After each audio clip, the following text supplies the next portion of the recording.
Good morning. Welcome to the Science of Mind class here at CSLDallas. It's a gorgeous day in Dallas. Oh my gosh, it almost feels like fall. And I'm so happy that you guys are here in the room with me. I was wondering if everybody was going to be out playing. And we love it that those of you who are around the world and around the US and in DFW are joining us online. It's a beautiful day here, so hopefully you're outside somewhere and are still tuned in. We are finishing this section on limitless medium. And of course, remember, whenever we use the word medium in the Science of Mind, we are speaking of the creative medium, which is the universal subjective mind, which is the process of the law of cause and effect. And it is the part of the reality that is subject to the impress of thought, but once it has been set into motion, it just automatically runs. It just runs, it just manages the universe. Those processes are in constant motion until something new is brought in to the equation, something new, which is why we say, have a new thought, set a new cause in motion. But in universal subjectivity, that's the place, or that's just a silly word. Obviously, there's no place where it is. We have to use language to define it. So we have to either give it shape or form or definition of some sort. Otherwise, we can't really talk about it. But it's obviously not a place. But it's an aspect of infinite reality, which in a lovely metaphor of seed, soil, and plant is the soil. It's the creative medium. So I think of it as the Play-Doh of life itself.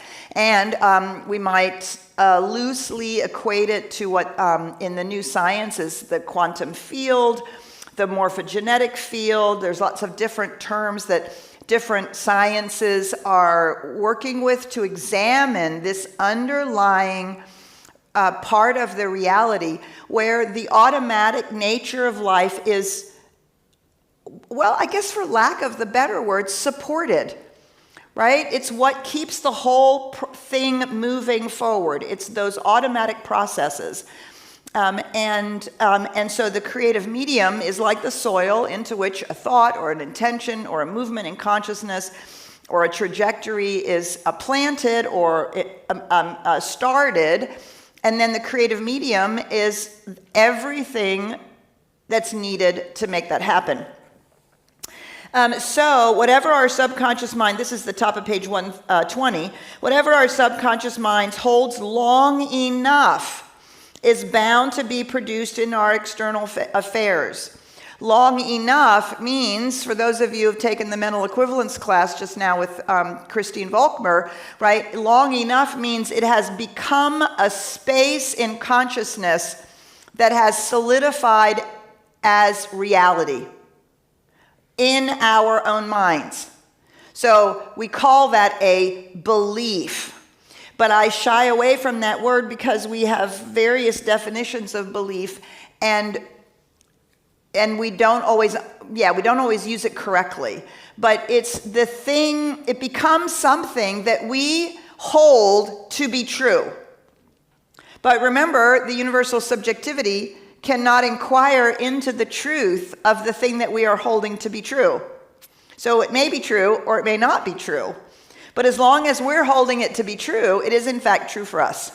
And yes, there are such things as universal truths. Those are things that are true for everybody, all the time, everywhere, no matter what, right? One example, the law of mathematics. The laws of mathematics is a great example. The law of gravity. There are things that are universally true that are not subject to our personal perspective. But we have those things that we believe to be true. It's more than a belief. We actually hold it to be true. There is that within us that is utterly convinced, and so it has become something that in Science of Mind terms we have subjectified, meaning we've taken it out of our conscious mind and it has now become part of the pattern or just the way in which we decide the world works. And it's the way in which we move in the world. And these are the things that tend to be produced in our external affairs. So this is why it's so important not to be fooled by all the nonsense and negativity in our politics and in our news. Oh my God. And it's why we say don't become inundated, don't watch the news. This does not mean do not be informed, for God's sakes. It doesn't mean so withdraw from the world that you're not paying attention. What it means is we're not allowing this constant barrage of fear and negativity to lodge in our subjective mind, because what happens is we then begin to see the world that way, believe the world that way, and it intends to produce in our external affairs. And we want to be producing something different, individually and collectively. We want to be producing something different. So we have to seek out a whole boatload of other information out there that really tells us we're not going into hell in the handbasket. We're not going to be entering a civil war. We're not going to, have everything be lost, but that we are, in fact, learning about what it means to be humanity in today's world. So our subconscious mind is the medium in which we live and move and have our being on the subjective side of life, our atmosphere in universal subjectivity, right? So other metaphysicians call it your thought atmosphere. So whenever you see a cartoon character and they're walking around with a little black cloud over their head, right? No matter where they go, no matter what's going on, what they're experiencing is the little black cloud. That's our thought atmosphere. And we know that this is clearly true because we know what it feels like to be in the presence of different people, right? And they barely have to say anything, and you can feel the energy drain or the negativity. Or, right, you feel the impact of somebody's presence that's energetic or joy-filled, or other people that are they just love walking around in the world, right? And they barely have to do anything, and yet you can sense that reality, right? That's our thought atmosphere, which is created from that level of subjective, subconscious processes that have become, this is what we hold to be true. And it's hard to walk around as love in the world when what we hold to be true is you can't trust people, right? And so we can see how what we have decided to be true is coloring and producing the experience that we have in our life. It follows that what we have said, that any suggestion held in creative mind would produce its logical result, no matter what such suggestion may be. Okay, this is really important. If it were a suggestion of destruction, it would destroy. If it were a suggestion of good, it would construct. For this is a neutral field. Okay, so this is critical. While the trajectory of life is always for life, the impulse of spirit is always to express. The law is automatic. And we like to say impersonal, which feels a little weird. I actually like this term, neutral. It's a neutral field. And this is, again, why we took a moment to talk about inductive and deductive reasoning. It can only deduce the outcome of the information it's been given. It can't inquire into the truth. It can't inquire into your expectation or my expectation of limitation and go, wait, don't you know you live in an unlimited universe? Why are you believing those things? No, it can't inquire into that. It's a completely neutral field. And so if we allow ourselves to dwell on a lot of limiting thinking, the creative medium has no choice but to reflect that into our world of affairs. Okay? So the next section is all about the Christ and the Antichrist, which we understand as consciousness and a way of using this law. The Spirit of Christ means the mentality which recognizes the law and uses it for constructive purposes only. Right? So the Christ consciousness is that which is so imbued with the understanding and the experience of oneness and the nature of reality that there is no question about how this law works. And it is always and only ever used for constructive purposes. Now, that could be the constructive purpose of getting yourself a transportation, the car that you want. But it is also the constructive purpose of seeing a person that you love, seeing them whole, instead of laying in a bed ill. Or looking at the world and recognizing that the law must manifest love as opposed to all this hate and divisiveness. But if we are thinking that or being with that in our spiritual work and then spending the rest of the day listening to the news and going, ain't it awful, this is so awful and it's so horrible, and even, those people that are so hateful, right? We are immediately using the law now not for that same constructive purpose. So the spirit of the Antichrist, which means the spirit of the individual who, understanding the law, uses it destructively. Now, we've all used the law destructively, right? We've used it by getting fired from a job that we hated, right? That's using the law destructively rather than actually making a conscious decision. I hate this job. I'm not going to do it anymore. I'm not going to be afraid. I'm going to go find another job. Or in anything that we would call evil, right? Whether it's stealing or rape or murder or discrimination or all of the ways in which we marginalize people, right? These are all destructive uses of the law. The Antichrist is the one who does that on purpose, that knows that they're doing it and is doing it for not constructive purposes, which we would say are purposes that not only are good for us, but are in fact good for all, right? Using it for destructive purposes is to use it for ourselves and know that it's going to have a negative impact on others, or to not care and to purely do it without thought of how it's, you have to do it consciously, knowing full well that it's going to have a negative impact. Right, so that's like the two ends of the spectrum, right, of the use of the law. The two ends of the spectrum. Perfect use of the law, always for constructive purposes, is Christ consciousness. Maliciously using the law, always for destructive purposes, is the Antichrist consciousness. We are generally falling in the middle.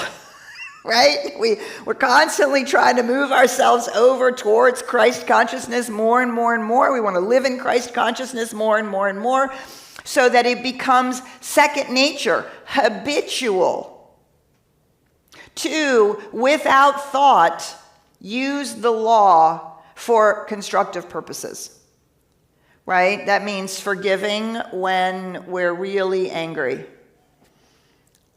Finding a way through without gossip and trying to tear the other people down and, rationalizing. But how do we say it? Taking the high road might be one way we could think about it, right? Recognizing that for a CEO to make $400 million times what the line worker makes doesn't work, right? Actually saying, I don't need these billions of dollars. Let's have our whole company, everybody in our company make more money, right? When that becomes a habitual use of the law, we're moving more and more and more into Christ consciousness. And when we're not doing that, and we're doing it consciously and maliciously, right, we're way over here on the other side. Now, we label them because we live in a Judeo-Christian culture, and we use the term Christ. If we were living maybe in the East, we would be talking about the Buddha nature, right? So it's not Christ consciousness like that's like something unique. But that's what it's called in the Judeo-Christian culture. As I said, if we were in an Eastern tradition, if we were in an Eastern country, we might be more apt to say that's the Buddha nature. And I don't know what they would call the opposite of that. So we don't want to get hung up on the exclusivity of the idea of the Christ consciousness. Does that make sense, right? It's not exclusively Christ like we have from our history in the biblical traditions. Okay, so we're going to stop there. Do you have a way to hold on? Wait. We're going to come right back to you, and we're going to. That's all right. No, it's good. We love it. We love questions. We love stimulating it. So Ryan, we're going to turn to you so Ross can ask his question. Yes, and it's a very titillating topic today. So. Well, good morning to you, Dr. Petra. Good morning to everybody here on campus. And for all the folks joining us all over the world, thanks for being in community with us today. And yes, this is an engaging conversation, so we encourage you to participate. The folks that I'm raising my hand to right now, I see you. All right, there we go. You guys will be on camera. If you choose not to be, you can always come over here to my left. And for the lovely folks here to my left, you can participate too. Just feel free to raise your hand. Oh, and I have a rock star volunteer in the house today, Patrick, who's helping me out with the microphone. So he'll come and assist, but feel free to volunteer anytime because we love our volunteers here. And for the folks who are joining us on Zoom, you can participate by hitting the raise your hand icon. It's located down below under the more or reactions tab. And for all our fine folks all across the globe, good evening to you over there in the Philippines. Right. We see you. You can just leave your question and comment inside of the chat, and we can bring that into the room as well. So I guess we'll hand it over to Ross. Good. Start there, and then I have a question online. Perfect. Okay. Ernest Holmes has a way. This is Ross. Yes. Ernest Holmes has a way of redefining words that we're all familiar with. And Christ consciousness is an invitation for confusion of another definition. And what I'm looking for is a short way to encapsulate this concept that isn't Christ consciousness. Do you have one? Positive thinking, positive outlook. No, it's way more than that. Yeah, it's a great question, Ross, and it's one. So I have numerous beefs with the science of mind. This is one of them.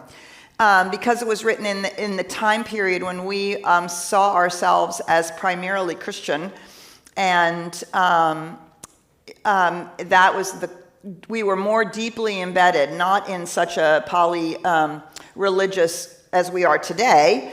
And so, despite the fact that Ernest Holmes read widely, he was speaking to an audience that was primarily in that language. And of course, it was the language which he was raised with. So it's really challenging, which is why we sometimes, I should probably not say this out loud. If there's anybody from CSL home office, don't listen. Which is why I regularly slightly change Ernest Holmes's quotes. I gender neutralize them automatically, right? And I try to take some of that language out because it can be confusing. So Christ consciousness, I mean, this is a great definition. So what we would say is what we are seeking to achieve or to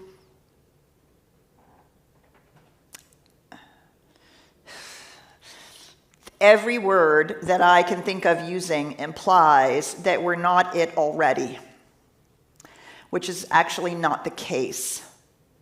What we are, so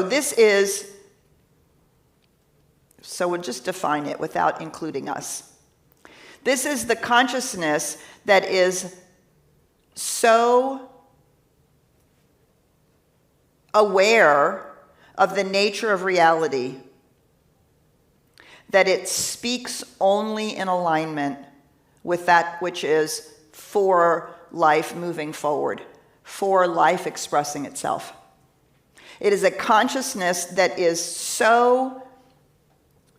so embodied that reality that there is simply no other way to see life or behave in life. That's the consciousness that science of mind invites us all to achieve.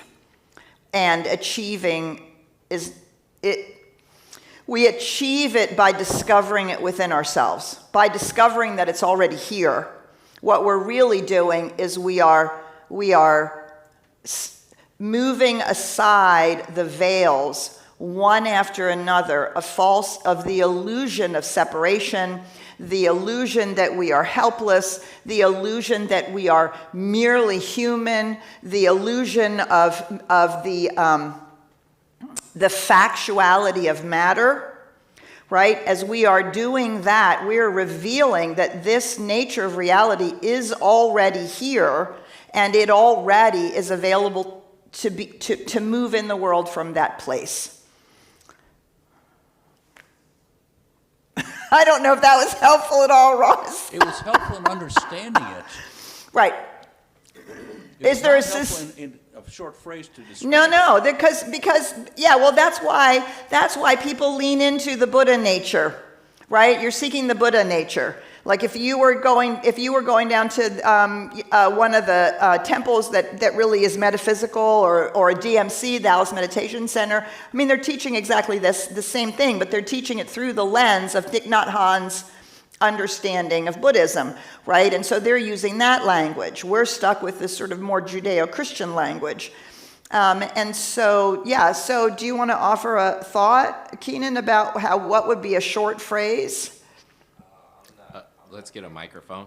Oh, okay. Or did you have a question? Okay, so we're going to come to you. First, we're going to come to Ryan online. Then we're going to come to Keenan. Wait, so Shauna in the back has a suggestion of what a phrase. So let's pass her the microphone. All right. Well, I've always been taught that Jesus really was here to demonstrate that we could be both human and divine.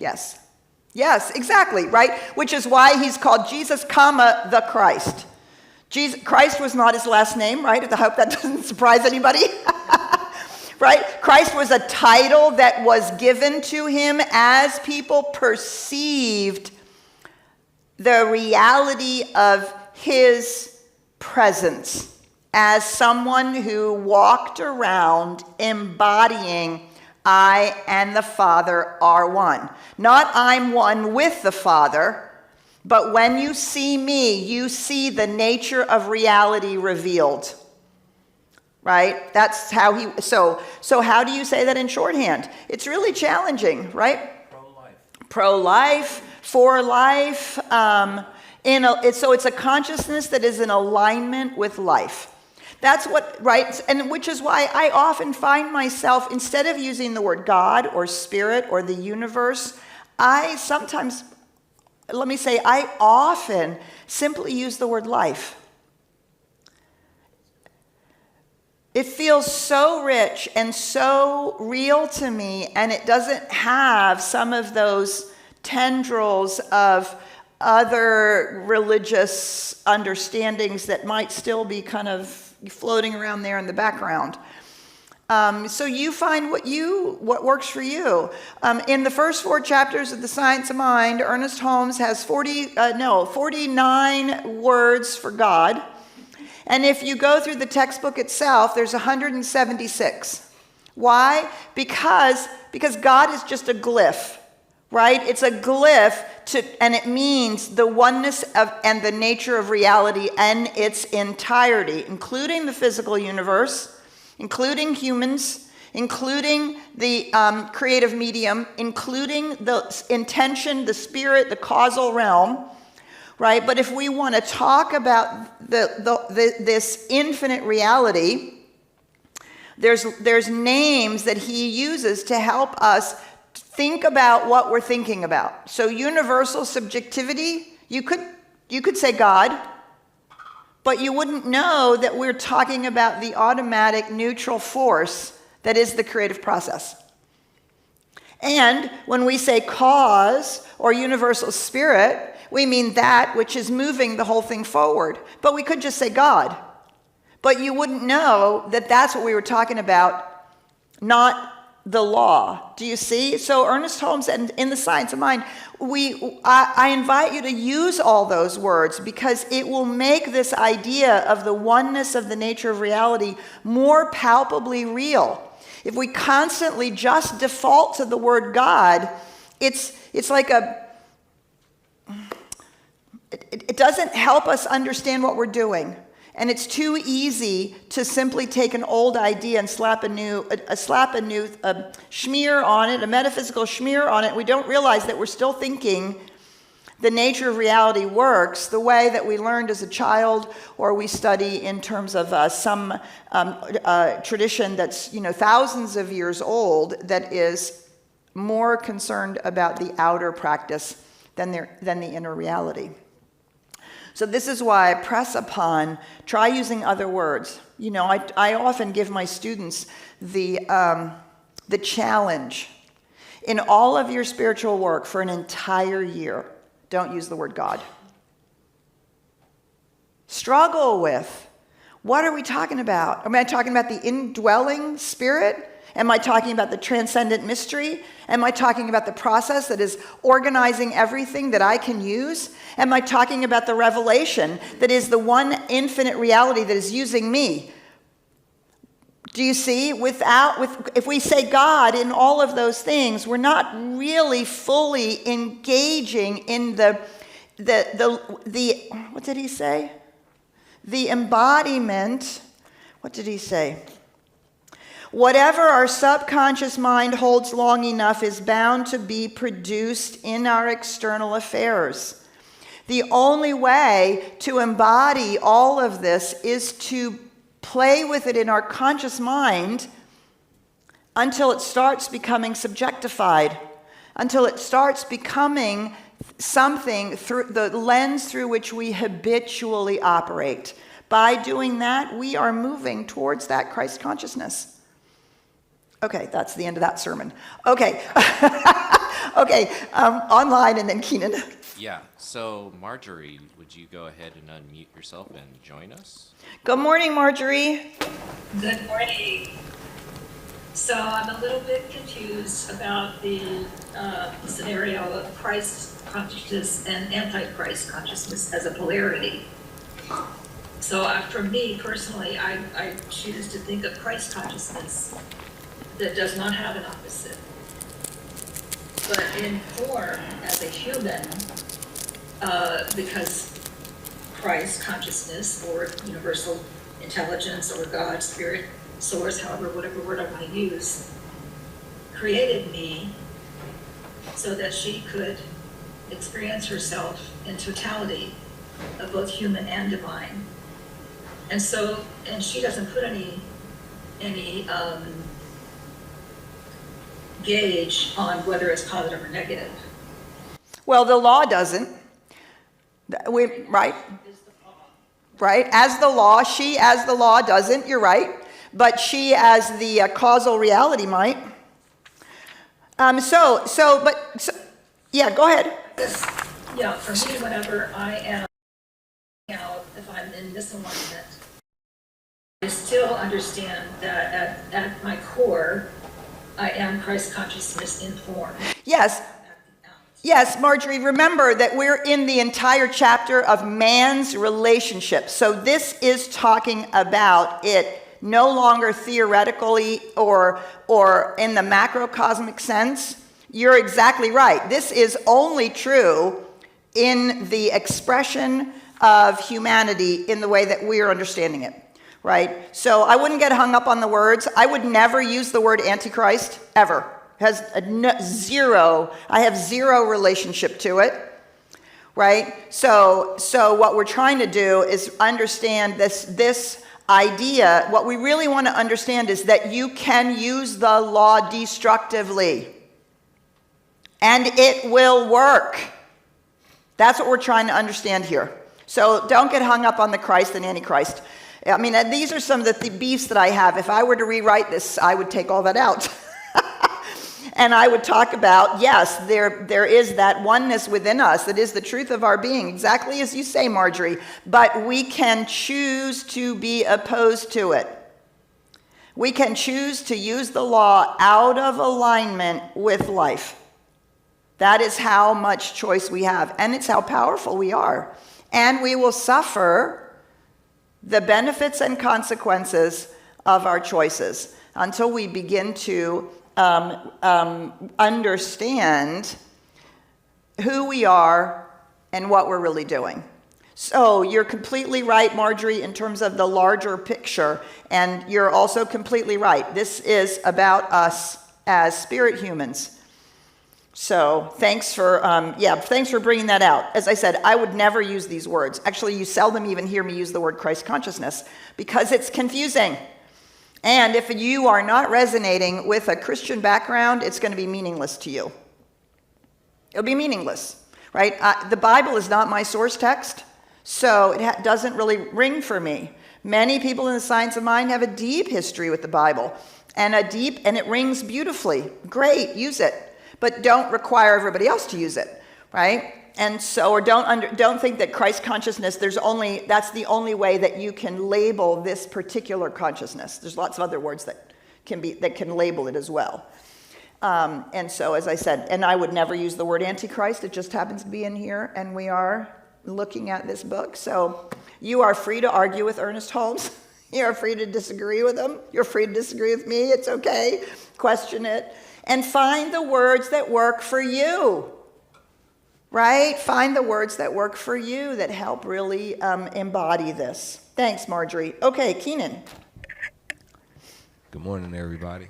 Go ahead. Hey, good morning, everybody. So I have a feeling that I might be dialing in a little bit modularly, but this is kind of what got turning in my head. When you were describing, the Antichrist consciousness or whatnot, you talked about it being like a spirit, being conscious of the law, and then, choosing destruction. Or that's at least what I Well, it's perceive. us using the law. Us, yeah. Yep. Us. And choosing to use it at what we would call destructively. Yeah, applicable to us, like the decisions I make. Right. That's how I understand it. So you also gave the example of, if you were doing something for yourself, for you, that might be a constructive thing, but you're knowing that it's going to harm other people. You gave that as an example. If the requirement is knowledge of the destruction, the destructive repercussions, that leads me to the fact that most things in life are not a zero-sum game. It takes life to maintain life. So if you are conscious of your actions, what actions can you make that do not in some way take from someone else? I think that's just the nature of the actions that we make. If we're hungry, we have to eat something that takes life away from something, and if you're aware, you would know that. So practically, how can you embody a Christ consciousness on this plane when the knowledge of there's not really much that exists that I can do that doesn't take from others in some way? I mean, there's probably an example. Well, it's a great question, but not very rare. But it's so I would say that the whole conversation turns on the question: if I have to eat, I'm taking a life. But that's in a very, as you said, modular, minuscule point of view. But if we recognize that on the physical plane, life is a circle, always the trajectory of for life, we could imagine that that which you are eating has given its life for you. Which is, as we know, so many of the indigenous traditions that lived off the land, it's precisely what they did and what they understood. The grass gives its life so the deer can eat. The deer gives its life so that those that are meat eaters can eat, whether it's human, puma, whoever it is. Then ultimately our bodies die. Everything dies and feeds the soil from which the grass regrows to feed the deer, for the deer, right? Do you see? And so the operative word is, do we understand that everything is being taken, or do we understand that life is actually giving over and over and over for life to continue to express itself? But doesn't that kind of run kind of close to a slippery slope of, if I'm doing this for myself and I know it's going to hurt other people or it's going to cause some kind of negative effect to others, that I'm not looking at it as a negative effect. I'm looking at it as, they're giving to me, Well, that's where your consciousness comes in. It's only a slippery slope if we're not willing to be self-aware of what we're doing, right? That's why self-awareness is so critical. And there are unintended consequences, no question about it. You can intend the very, very, very best and do harm and not know it. Right? So a great example of that is the climate change, which is in so much a result of our car culture and our use of oil. Well, the car culture comes directly out of the United States, which comes directly out of the Depression, as the government was trying to figure out how to get people food. So two things happened. One, we got the upside down food thing, which says you need lots of grains. Up until that point, people didn't eat grains, but that's all they had to feed people was bread. And so they had to teach people that you could live on bread. It was okay. You could get into the soup lines. You could live on bread. And they put hundreds of thousands of people to work building national parks and building roads. And they pulled the U.S. through the Depression, gave people food and money to survive, not understanding, having no idea, 100 years later, the harm that it would have made out of the deepest goodness of really trying to keep the country together and as many people alive as possible. Okay, we're all going to suffer. There's no easy answer. Life is it's not just a formula. And so we're always having to do that, constantly having to do that, right? So for my granddaughters, the first 2 years of her life, she spent an enormous amount of time with Karen and I, because the situation my son was in was horrific. And we took her every minute we could get her. So we had her at least 15, sometimes 20 days a month. 4 years later, she's 4 years old now, we see her once or twice a month for one night maybe. And she is hysterical every time she leaves. Why? Because she's imprinted on me.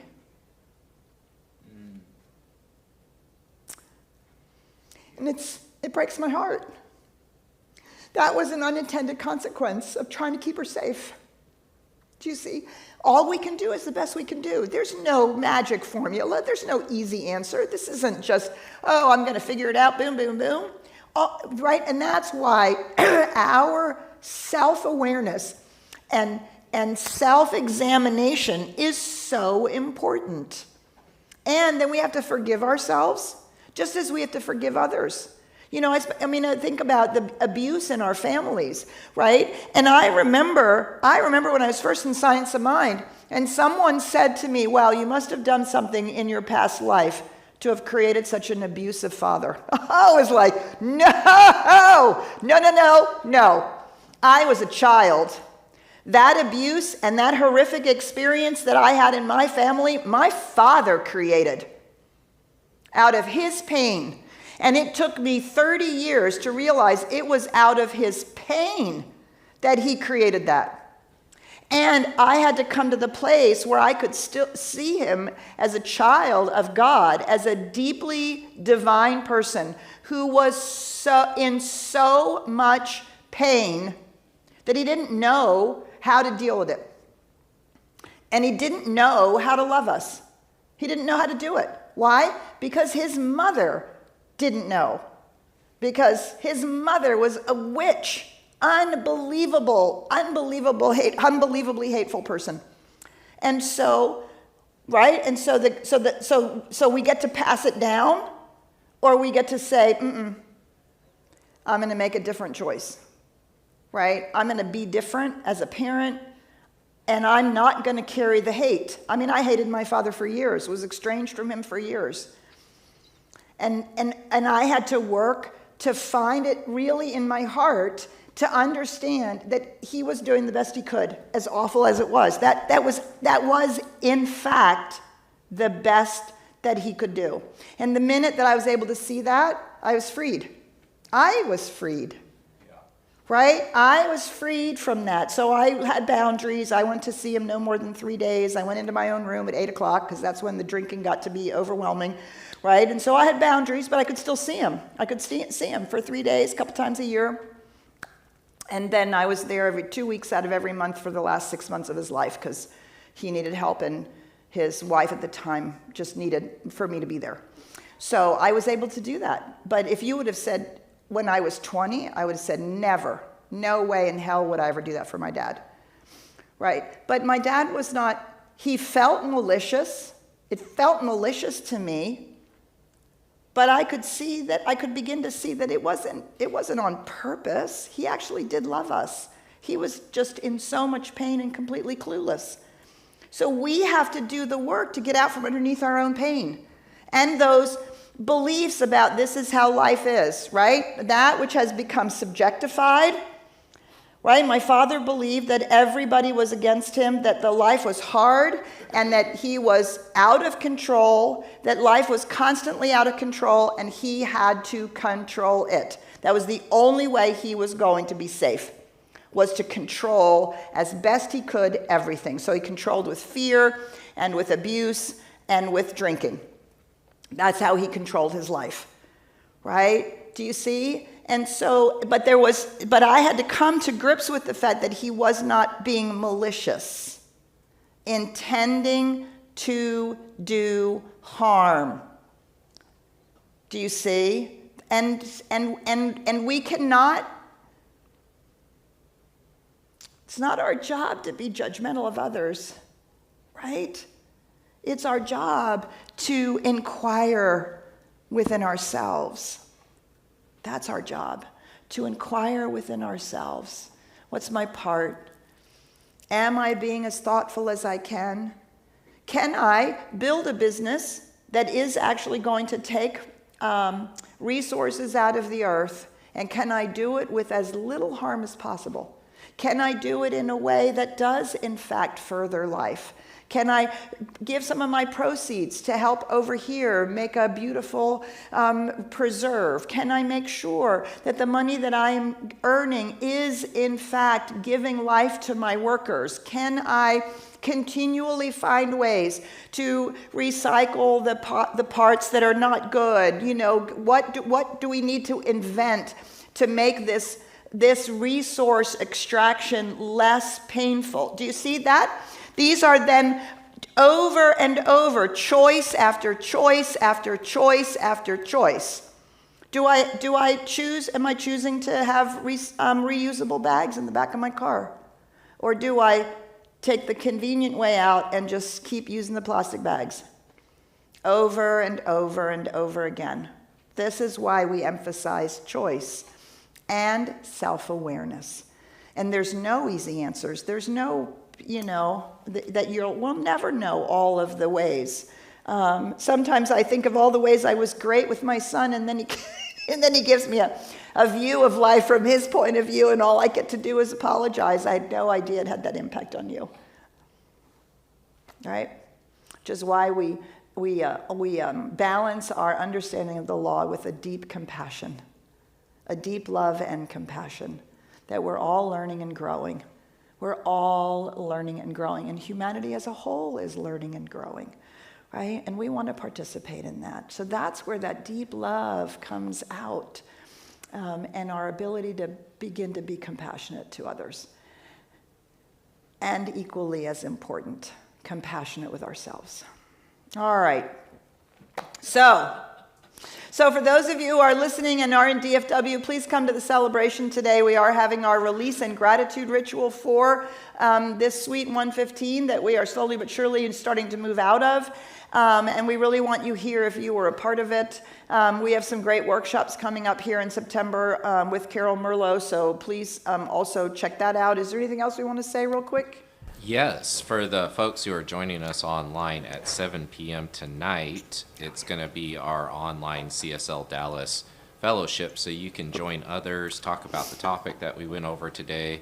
It's absolutely free, and it's a great way for our online community to get together and to stay together. So it starts once again at 7 p.m. Central Standard Time, online via Zoom. You can get the link by going to our website.